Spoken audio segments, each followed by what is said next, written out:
This episode of the Dan Le Batard Show with Stu Gatz is presented by Venmo.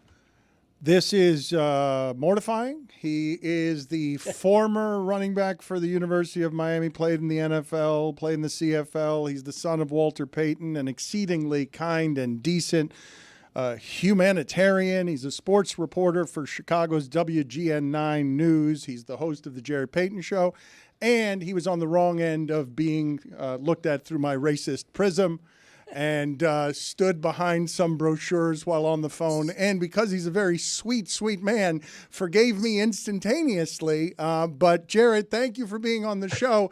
Please recount this horror for a divided America. I'm sorry. You got my profound apologies in the middle of the convention center. I haven't quite shaken it off yet. Well, Dan, first and foremost, I appreciate you, man. There was. Let's get into it. That was Thursday at Super Bowl. So the news that broke of Virginia McCaskey passing, God rest her soul. I was out doing a hit back at home because we had NFL honors that night. So at TV back at home, everybody wants you to, my relationship with the Bears and also the McCaskies. They just wanted to get my word before heading off to NFL honors, give out the Man of the Year award. So I had to find a place in the convention center where I could sit down, put my iPad up, and talk back to Chicago. And excuse me, after I started to look, I'm watching you walk towards me as I'm getting done, and I didn't look where I was. I knew it was a table, and I saw some brochures on the side, but I wasn't paying any attention. I was actually just trying to get my stuff done while loud people on their phones talking about nonsense walking by me the whole time as I'm talking about Virginia McCaskey.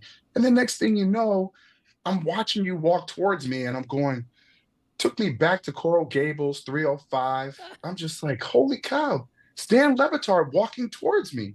And he knows who I am. Like he has to. He watched me grow up, as a kid, breath smelling like Similac in Miami and Coral Gables. I'm like, he knows me. Like, and when you walked up to me so gentle, you're like, sir, do you know where I can find a bathroom? And it was that moment where I was like, oh man, like Dan, he doesn't know who I am. He has no clue. Yeah, he don't know me. Maybe I've grown up a little bit. Maybe he didn't have the fake diamond studs in my ear from when I was in Miami. Maybe, I don't know what it is.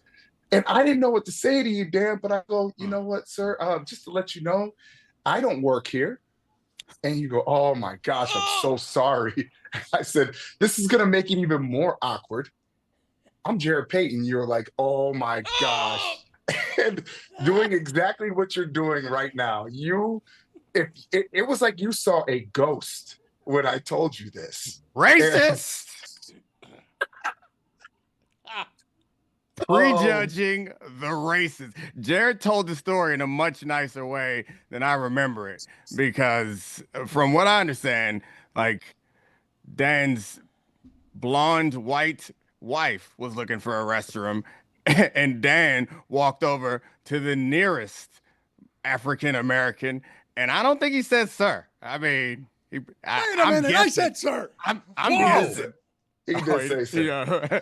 I mean, I don't know. I feel like you rolled your lips up like you was about to make a B sound. Just a boy, where can my beautiful... Did you say that, Dan? Those are not the same thing at all. You said that? Sir is not the Dan. same as dog. You didn't say brother? You shouldn't say that, Dan. Nah, I thought he was going to say brother. He said...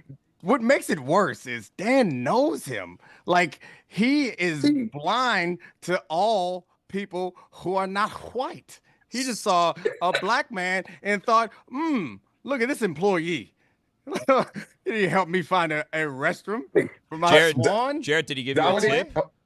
No tip, but I gotta give Dan a little bit of slack here. No. Anybody that knows me knows that, like, sitting behind that desk, and smiling probably the way that I was smiling, like I probably did look like I worked there just a little bit. You know what I'm saying? Like, I'm just a happy go guy. But I was more disturbed that he did not know Yeah. a Kane member. Like, Yeah. bro, Well, the we 2004 Orange Bowl MVP. yeah, like put some respect on my name. You know what I'm saying, Dan? Yeah. I mean, I had to yes. play behind Frank Gore, Willis McGahee, Yeah. Clinton Portis, Najee Davenport, James Jackson. Come on, Wow. man, just You work hard. Yeah, just yes, I apologize again. We brought Domonique on. Yeah, you mentioned that. You mentioned it in an assortment of sounds. Do you have any other thoughts on this, Domonique? Because he is much nicer than you, but he doesn't get to decide for everybody what is and it's not right here. Yeah, I mean, I think that Jared's a really nice guy, but we could have forgiven you potentially because he was behind the desk. But really, what makes it so that it's unforgivable is that you know the man, you know him, and the fact that you go way back with him was not enough to swat away the racist goggles that you wear throughout your life. Like he played for your team at your school. Like you covered him, you wrote about him. I mean, Dominique, I didn't see his lips puckering up to say boy, but if that would have happened, this would be a whole different conversation. There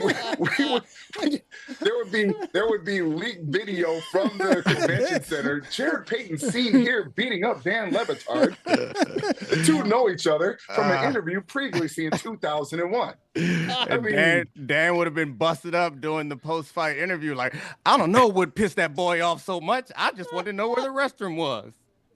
I just had to pee. You said that? I did. Yes, I did.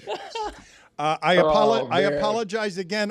This isn't, I mean, I'm not going to say it's not my only infraction here because since then I have come back to Miami and I have reported a morsel that what I remember from the conversation afterward when Domonique was witness to all of this is that Jarrett came over and told us a story about his father and how it is that his father played.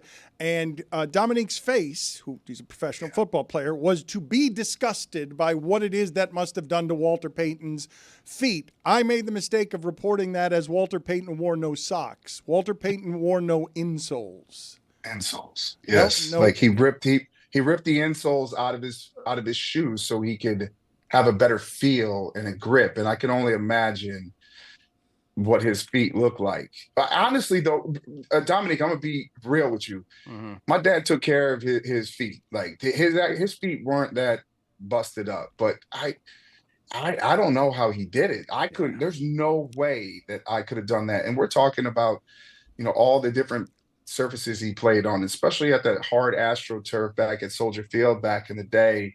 I just give him a lot of credit. And a lot of those guys back in the 70s and 80s with the gear that they had and how they played. My dad was a real one, man. He was different. The man, he pioneered from Mississippi all the way to the Super Bowl only so that his son could be mistaken for a convention employee by a man who reported on him. Yep. Like that man ran around and scored touchdowns with no insoles in his shoes. Mm-hmm. He's from Mississippi, Dan. You imagine what that man experienced? And now, from his grave, he has to feel you telling his son to carry you to the bathroom and calling him a boy. Mistaking his son for a brochure vendor. Oh. Unbelievable. A noble profession, nonetheless. Not at all. That's not the problem. The problem is that you know him, Dan. And also, I'll have you know that Dan was out here talking about him, saying that he would play with no shoes or socks. He played barefoot. Dan is making up stories, talking about Walter Payton used to run touchdowns barefoot because his memory is so bad. Jesus. Dan, I tell you, man, as much grief as you're getting, not enough, but you're still one of my favorites, man. I appreciate Class you act. for all that you do. You've been an OG in the game for a long time. I've watched you from a long time. You give people like myself a glimpse of what it takes with the hard work. If you put it in, you get a chance to be able to get what you want. And I see you, man. As hard as my dad worked to make sure that once we met our heroes, that they would give us a little bit of time. The fact that you almost calling me boy and then giving me a hug and taking a picture with me, I'll take that. Wow. I'll take it. I'll take it. Baby steps, baby steps. How did Baby this steps, end we're with- making our way. How did this end with Jarrett apologizing to Dan? Yeah, how'd you pull this off, racism? And Jarrett saying, True I America. see you after I literally had not seen him. But Domonique, if I may real quick, and thank you, Jarrett, I will receive that compliment. I am honored. You're a sweet man. You're a sweet man who descended from a man who was also sweet. And I will tell you, as ferociously as Domonique defends you now, originally when we asked for your telephone number, he sent me another black Jarrett, not you. He sent me the wrong black Jarrett. So I don't know if that's racism. I need a ruling, but it wasn't. Hold on. It wasn't. So Dan, this is something that I've been working on with my kids for a while. Take responsibility. Like this doesn't right now. We're focusing on Dan improvement. But what about- trying to deflect to me? Take responsibility. What about- have we addressed your racism yet? Have we fixed? yes. Have we solved it? No, it's not solved because rather than take responsibility, you're deflecting the responsibility to whom? To whom? I'm asking. Another black man. I'm asking. Stand down, racism. Don't call him racism boy, Dan. because race is him. Maybe you understand it if I do some slam Dan and I use the same word and Yes. put the inflection in the wrong place. Yes. Because race is him, Dan. Yes. Snap it up. Wow. What was the Jarrett that you sent us? As who What's was Jarrett Jack up to? who was the Jarrett that you sent us the wrong telephone number for? And is that also racism, though milder than mine? No, it was a black Jarrett. It's a dad of a kid who's a really great basketball player, actually, who goes to my kid's school, and I think his son committed somewhere to play one of the big schools. But yeah, they're both Jarretts in my phone. I clicked Jarrett and sent you the wrong Jarrett. It's okay. I take responsibility for pressing the wrong button. Jarrett, thank you for being on with us, sir, and thank you for always being so gracious. He's the 2004 Hold Orange on, Bowl whoa, MVP. whoa. When are we going to discuss reparations? Yeah. Yeah. Like, you don't get to just say, I'm sorry. The wrong has been done. When is we going to negotiate some way to repair this situation? Reparations in this situation. Right, Dan? That's what you would preach, right? Why is Greg Cody howling like a hype man? I thought that was funny. I think you should Venmo Jarrett Payton a boatload of money right now.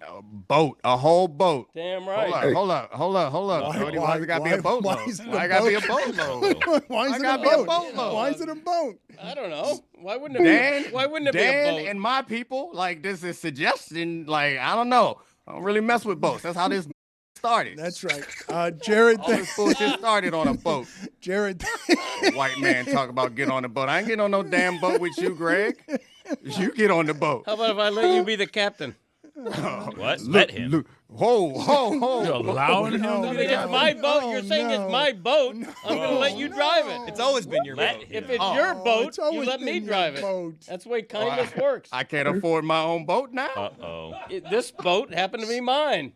I'm allowing you to drive it. If it's your Whoa. boat, no. Whoa. If it's your Allowing. boat, if it's your boat, and we're having a nice excursion on the water, and you say, "Hey, Greg, you want to steer the boat or whatever, pilot the boat, whatever boat drivers do," then it's a kind gesture. kick saving the Thank you, I think you captain a boat or do you Okay, drive a you're boat? safe. What do you do? captain, or Steer? drive a boat. pilot Captain, boat. what do you Full do? circle, because Dan thought that Jarrett was a boat captain at the beginning of this That's story. true. Yeah. Yeah. I don't think that was That's a a good kick point. save. I don't think it I was. think I don't know. He gave up a rebound. I've, I'm gonna be honest though. Dan asked me in that moment, could I swim? And I was kind of That's like, not yeah, true.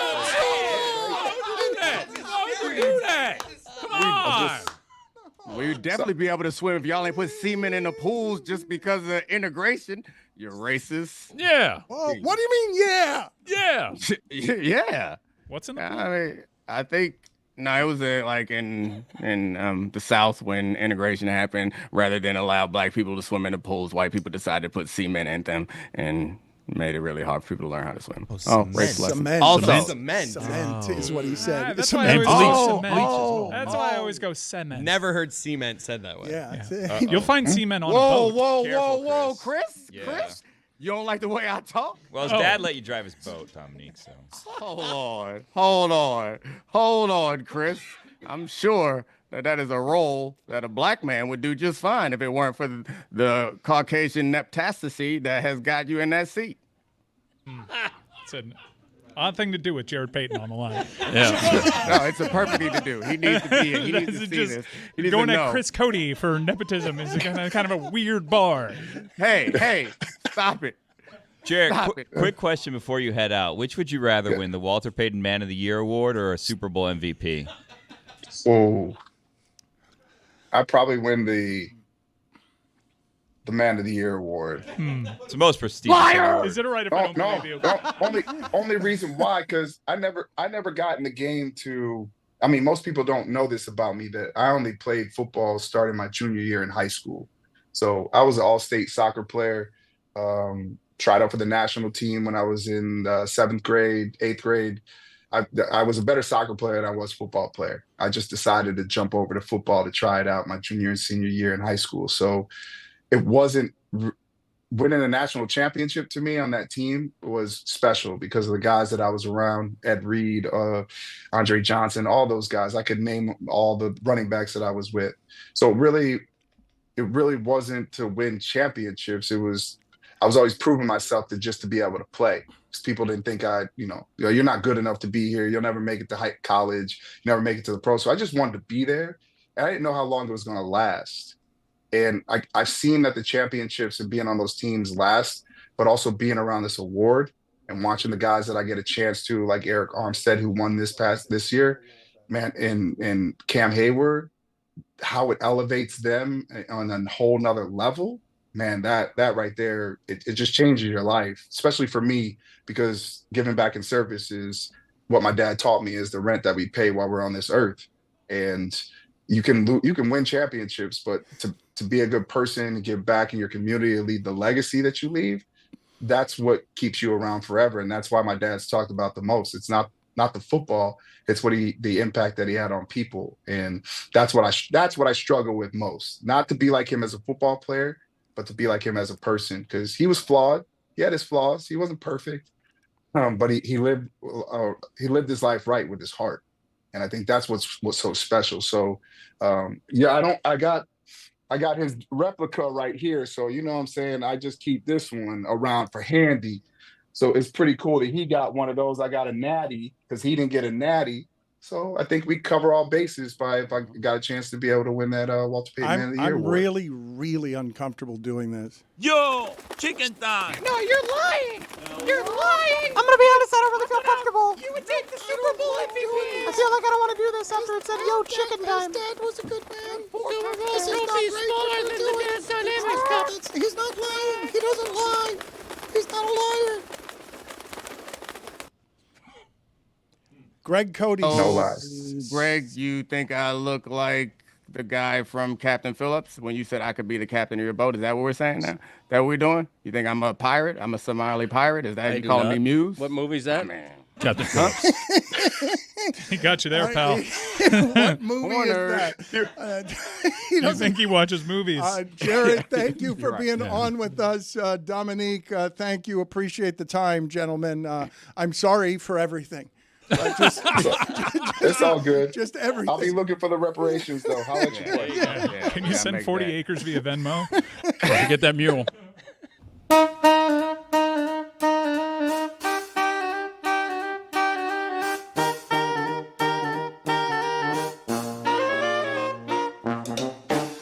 That's right. It's time for Against the Spread.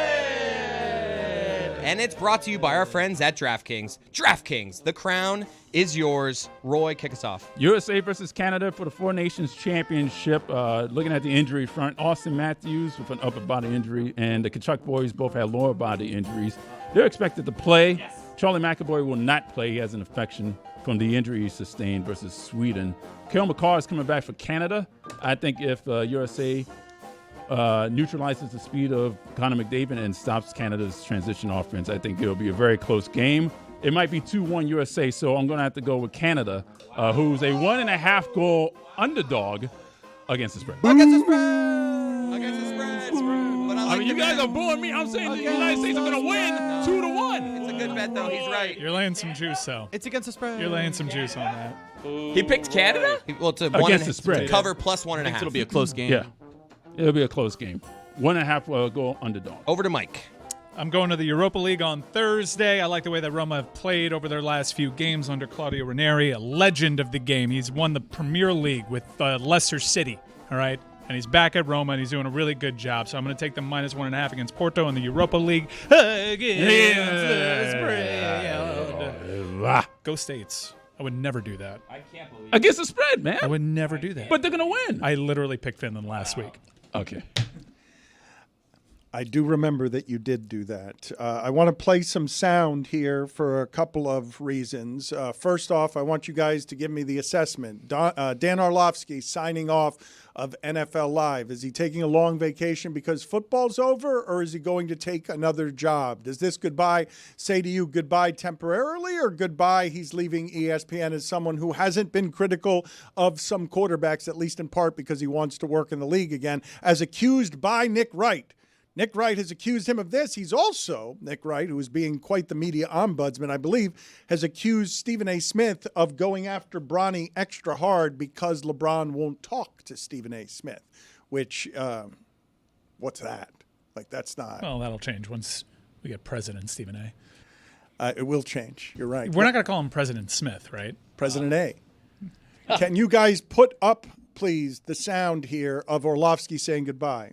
You guys know this is the end of the season for me, certainly for RC as well. I'm taking a break, won't be on TV for a long time, but just want to say thank you to guys, Stephen A., Miles, Shannon, for a great season. Love being with you guys. I love y'all.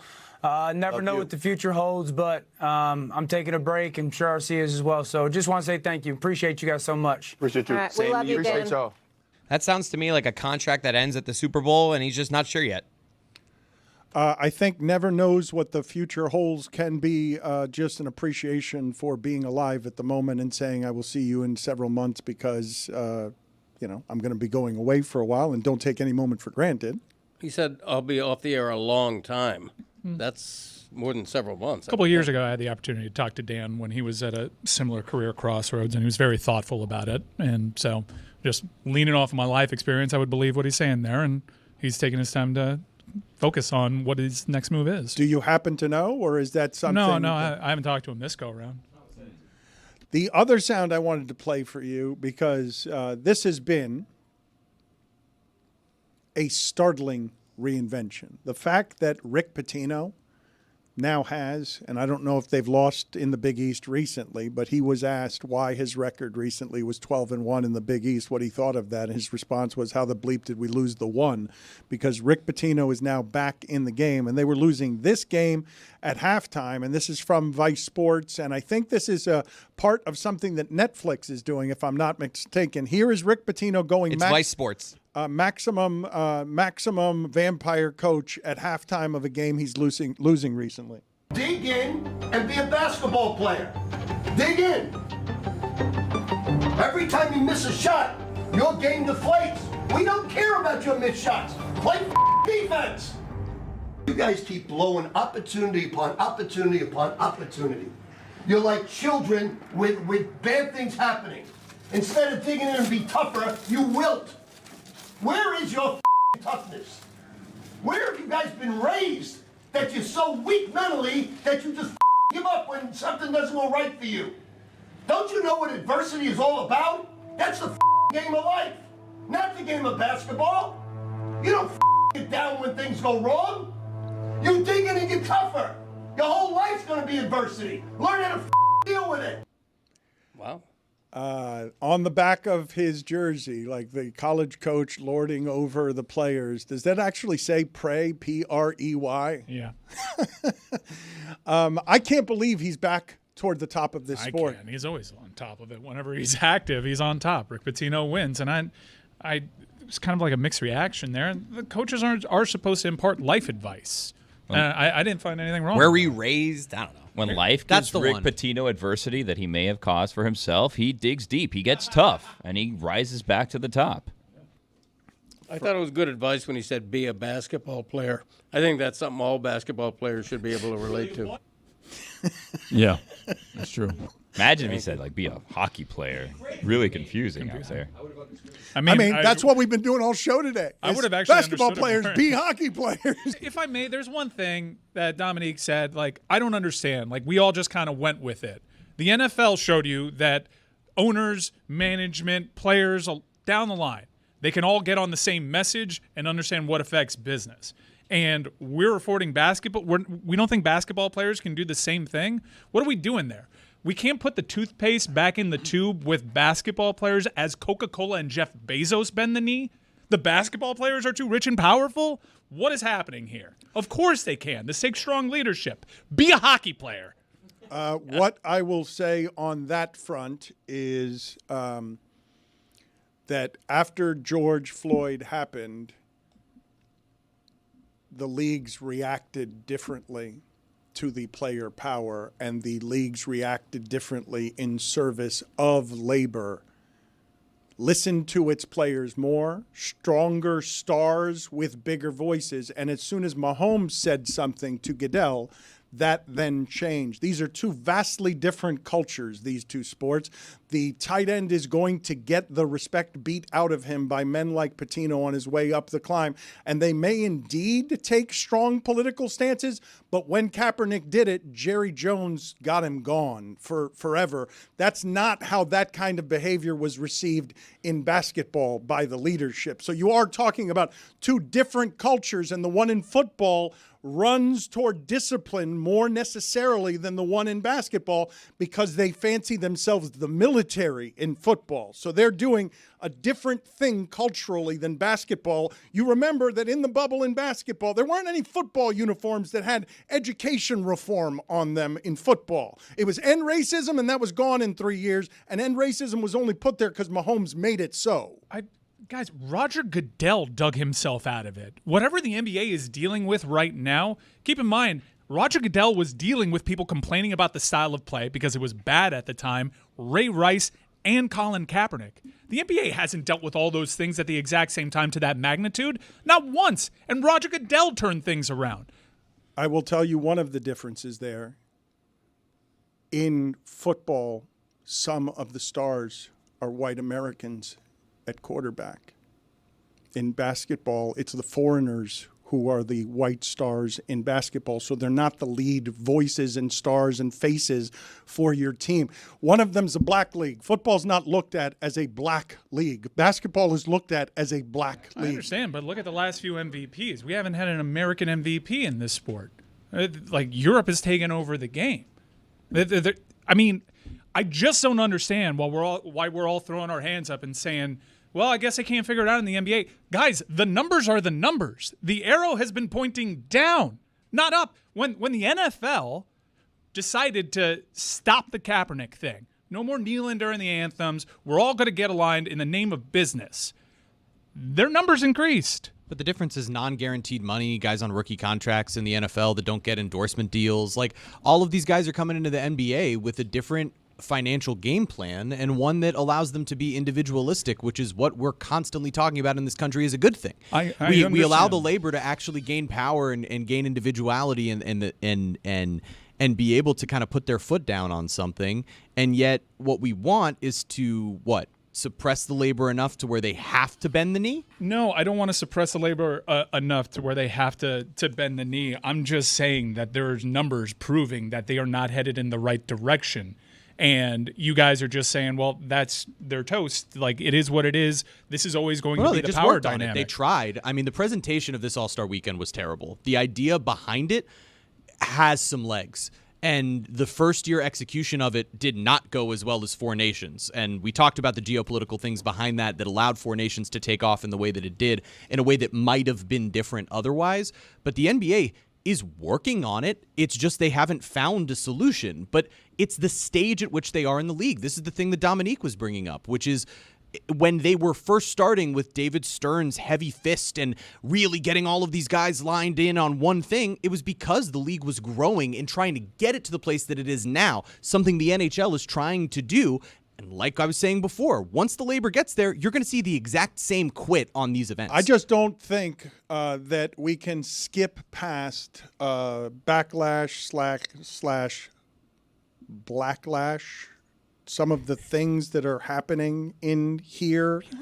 That I'm not saying it's just Mike. It can be that. Let me cite you an example. It can be that. Hold on. Let me finish. It can be that and other things, though. It doesn't need to be just that. It can be that and that the exhibition games stink and that they've got a real problem with the players not playing. Because, for example, it skates on this show when Stugat says that Luka Doncic isn't playing that much, and he had more minutes last year than any player in the league. Like it's smearing everybody, white and black, this perception that the black league is lazy. We're workshopping here. I don't think that there's a bad spitball here. There are great explanations for it. But let me give you an example in which business crossed platforms and barriers, and everybody got aligned. Because the NBA has shown you they can do this. Adam Silver has shown you they can do this. China, they did it.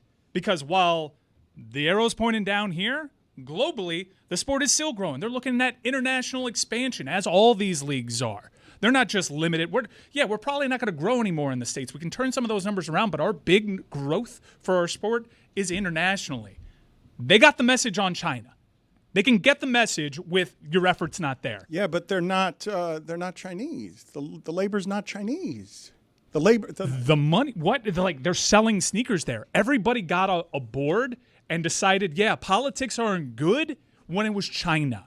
So I to say that they can't fix this, to say that the power dynamic is just totally screwed because of the guaranteed contracts in it, I've seen it happen a couple of years ago. But it's just the power in having the guaranteed contracts. When your money is secure in basketball, it's vastly more secure than most of the money in football. That's what real power is. Like that. To me, this is the natural evolution of everything that's happened in both sports. In football, the owners are still in charge. Basketball, less so. And we don't like that so much. Like, America doesn't like that so much. That sport, those guys, that voice, that power, the LeBron and Dwayne starting this power with Trayvon Martin. Wearing hoodies. Like, that's what you've been watching for 15 years. And now you can rationalize everything away by just saying, no, this has nothing to do with race. It's just that the game sucked. But it could be both of those things. Like, it's not either of those things. It's allowed to be both. It's not allowed in today's America to just throw up my hands and say, no, race doesn't have anything to do with that. So we got Trayvon, George Floyd, Jonathan Martin. Oh, wow. Who else did we get today? Donald Sterling. We made it. Hey, two Americas. Can they just try harder? I have failed Greg Cody again, not mentioning his podcast, The Greg Cody Show, featuring Greg Cody. Can you tell us, please, what is on the most recent episode of The Greg Cody Show featuring Greg Cody? And hand me your phone again, please, so that I can pay the previous Venmo fine that I forgot to pay earlier because I just stopped at 20 cents instead of $20. Let's keep it at 20. By the way, I want to thank you for not being on the air yesterday because whenever the Batard show isn't on Monday, my podcast skyrockets in terms of downloads when we come out on Monday. So thank you very much. Continue to take Mondays off. We're live with Christopher from Montreal in the once again not live. Not live. Well, it's several days after he was. It feels live. It's live in the moment. It's live in the moment. Yeah. Isn't everything? We also unearthed on my latest episode of the Greg Cody Show with Greg Cody a audio from several years ago when a whole stadium of Dolphins fans were chanting my name. I don't believe that. Yeah, that was real. I don't believe that at all. That sounds like you just edited something and made it. Well, you have to listen to the episode to find out for sure. Like, why is Yeti chanting Greg Cody's name at the stadium? Come on now. Okay, so great. So you've got some editing in this week's episode of the Greg Cody Show featuring Greg Cody. There is a reason to listen, and it's right here. It's my dad going on a whole 2-minute thing about how he is the biggest SNL guy ever.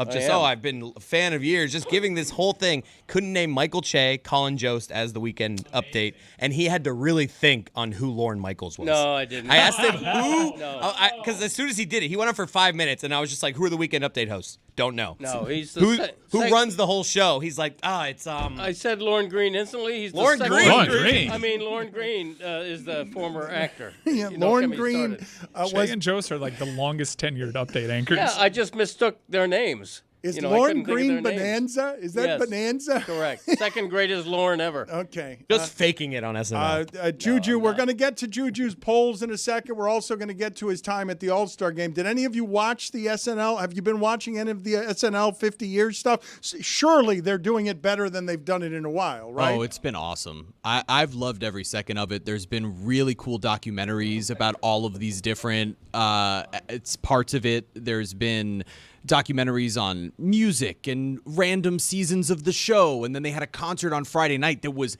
insane, some of the performances, and then the sketch show on Sunday was great because it did fan service. Not every sketch was perfect, but they combined some old sketches together. They brought out new people. They included modern day celebrities and old sketches. I thought it was really a perfect weekend to celebrate 50 years of a show that, changed comedy forever with the people who went through it. Safe to assume a 50-year anniversary is going to be really self-indulgent, and it was. I've heard great things about the docuseries. They're awesome. That's on Peacock. I saw the 50th anniversary concert, which I thought was awesome. David Byrne, though, you're not in Robin's range. I know why you're there, but let's stop doing that, please. It just feels like a random guy in there. We're up here. You're down there. We're doing the chop dance. Don't rip David Byrne. I love David Byrne. Love Talking Heads. Just not in that range. Was he wearing a big suit or It no? was, yeah. Yeah. But the show itself was really disappointing. It was really unfunny. Wow. It was just terribly unfunny. You have Eddie Murphy acting in skits. It was also just, I know it's live programming, but they miss shots, they miss punchlines. That's what SNL is, though. No, That's the I whole get it. thing. Like the Hanks thing was just like They not sh- really even clever. They It's an old showed sketch. Tom Hanks before the reveal of him. They showed him walking Live on television It's a is 3-hour show. dangerous. Yeah. We'll get I into like the this. New York musical number. That was cool. That was ambitious. But I was disappointed by the special, and then I realized, okay, this is just for them, the people in the audience, which is it's pretty telling. The audience is just the celebrities, so it was a show just for them. Lorne Green was on Bonanza, was born in Ottawa, Ontario, died on September 11th, 1987. Wow, how about that? I was going to say, what are the odds? Still sad.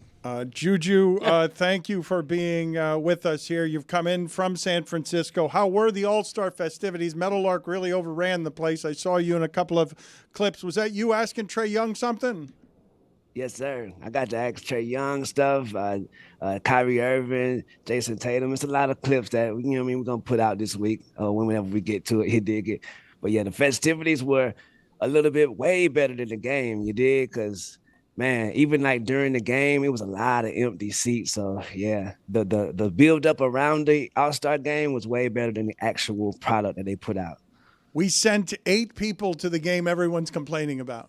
And we No, sent, I'm not going No, I'm Yes, not saying sir. you're not complaining about it, but America's complaining about what it is that the NBA did this weekend while Mike and Chris just went to drink in Canada and celebrate hockey. What would you maintain are the highlights from what it is that you were doing out there, Juju? I mean, yeah, the highlights was just basically talking to, I got to talk to Dalton Connect, you dig? I told him I was praying for him, you dig it? There's a lot of people that you don't necessarily get the access to, and you just get to ask them a lot of good questions and stuff that you've been mulling over during the season. Like I say, we'll get some of that out later this week. But I think with the All-Star game, I think Adam Silver is taking a lot of the blame. And I think he's like, remember when CJ McCollum was like, I'm trying, Jennifer. I think Adam Silver is trying his best. He's trying new ideas. It's just nothing sticking to the wall because it's so different. The format this year was way different. I'm seeing the attempt, but I think that this era of players, it's a social media era. You feel me? They get their gratification from Instagram. They get their gratification from Twitter and all those different things, brand deals and stuff. So when it's time for them to put that effort towards the actual game, I don't think they care as much. You know what I mean? The culmination of go play outside versus playing on your phone. I feel like this generation of players just don't have that thing inside of them that will make them want to try hard for some reason. You dig it? Put it on the poll, please, Juju, for tomorrow. Are this generation of players just interested in brand deals? Oh my God! I just do not like how that's going to be received by. The internet is not going to be great about players getting paid millions of dollars interested in brand deals, but he's not wrong. We're the influencer generation, right? That we're looking at right now. Like, you just got a bunch of young people who have been told, rise and grind, hustle, go get yours. That's all that matters in our modern culture. Why would we expect it to be any different for a bunch of dudes in the NBA? Because it's different everywhere else in sports. We're not questioning the effort of people in football and hockey and baseball. Are you questioning the effort of players while they're on the court in the regular season? Anthony Rendon is like the only baseball player, and it's salary related. Like when you go around sports, how much does he actually care? That's not an indictment you offer for many professional athletes. Hold on a minute. Jimmy Butler is the only guy that we've had any sort of narrative about the actual effort when he's on the floor during the regular season. The other guys we're talking about with load management is a different thing. No, but it's not a different thing. They're not playing. Defenders. They're not. The perception is they don't care enough to play all the games. Do you think that starting pitchers try in Major League Baseball? Because they only go 5 innings now, so are they not trying, or is it load management? It's quite famously Luka as well, but it's not just Jimmy. A year ago, the NBA changed the rules on end-of-year awards voting to punish players that were not playing a certain percentage of games because this became the narrative. Joel Embiid is a thing. Like it's littered, actually. I don't think people think that the players are lazy. I don't think that they think that they're not working hard. I mean, they're still in incredible shape and putting in the work. They just don't seem to care about regular season games and all-star games. Right, and it's about the fans as well. Like, we come from the generations of players band together to lock out because they weren't making enough money. Now, these days, they got so much disposable income that they scoff at the importance of how we see the fact. They don't even think the fans' opinions sometimes are important. Add that with their tiredness of people parlays, and they just they have a lackluster attitude when it comes to these type of exhibition events. But like you said, you know where you do not get this non-caring attitude?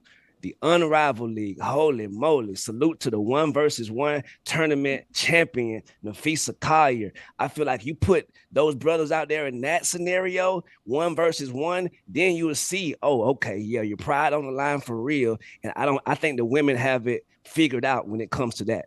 You dig it? Mm-hmm. I believe that she's going to be on South Beach session soon. I've been eager to talk to her and Brittany Griner. We're setting that up. Can you get us to some polls, please, at Batard Show? What do we have from today? It felt like we had a lot of good ones. It feels in general. Roy, I got to think that you're very excited about where it is we've ended up with the polls. The polls are very popular again. Yes, they are. Good. Thank you, Roy. I mean, what a question. That's settled. Thank you, Validation Roy. I'm glad you say yes and by just saying yes, they are. And. You said yes and 2 other words. Go ahead, Juju. What do you have on the poll there? Is the restaurant Hooters tamed compared to Instagram? 96% of the audience says yes. Big numbers. Yeah, okay, next poll. Are all convention centers vast? 86% of the audience says yes, they are. That vast. place is huge in Miami Beach, man. They all are, though. Yeah. Is there such a thing as a convention center that's not vast? Like, is the one in Biloxi is not that impressive. Okay.